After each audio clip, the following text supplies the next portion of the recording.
C'est comme les melons. Il faut en avoir tâté plusieurs pour tomber sur les bons.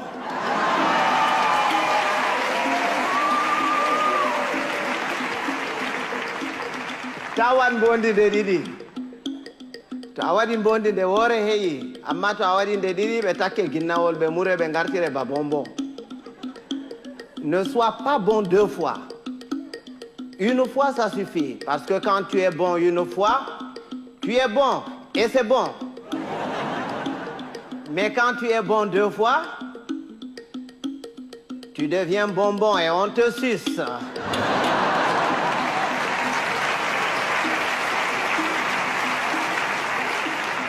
Andugo belɗum belɗum soyde andugo belɗum bo belɗum. Bienheureux celui qui connaît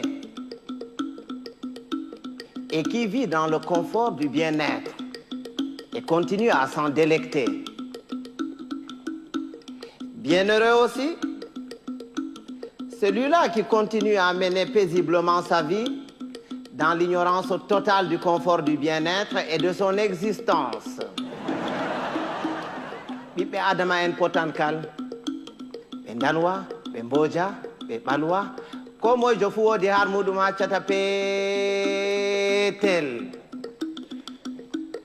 Tous les êtres humains sont pareils, blancs, noirs, rouges, jaunes, riches, pauvres, croyants, athées. Il existe quelque part en chacun d'entre nous un petit coin qui sent mauvais.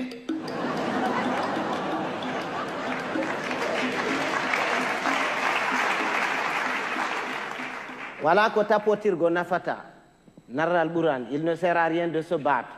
Il vaut mieux convaincre que vaincre, parce que ce qui est convaincu est d'office vaincu, alors que ce qui est vaincu n'est pas convaincu. Quand Dieu a créé, il a d'abord créé les sages, les humains et les cons. Il a pris les sages qu'il a mélangés parmi les sages parmi les humains et les sages parmi les cons. Il a ensuite pris les humains qu'il a mélangés parmi les sages, les humains parmi les humains et les humains parmi les cons. Il a enfin pris les cons qu'il a mélangés parmi les sages, les cons parmi les humains et les cons parmi les cons. Et c'est quand les cons se retrouvent parmi les cons et qu'il leur revient la décision de décider que c'est la catastrophe.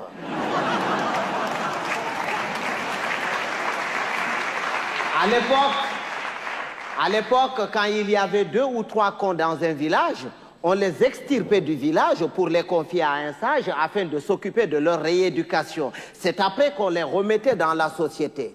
Mais aujourd'hui, s'il fallait sortir tous les cons, certaines villes et certains villages se verraient vidés de toutes leurs substances humaines sans qu'on ait réussi à vider tous les cons. Et un con, c'est un con. Il ne reconnaît jamais qu'il est con. Pour lui, c'est l'autre qui est toujours con. C'est son voisin qui est con. Lui, non. Il est tel une bête qui refuse de se reconnaître bête, mais qui ne cesse de paître dans la prairie de la bêtise. Heureusement qu'on le reconnaît toujours à sa tête, parce qu'il a toujours la tête d'un con. Il ne change jamais de tête. Si vous allez quelque part et que vous entendez les gens crier « Oh, le con, il est encore parmi nous », il va nous pourrir la journée. Si vous faites le tour de tout le monde pour repérer ce con en vain, ce n'est pas la peine d'aller le chercher plus loin.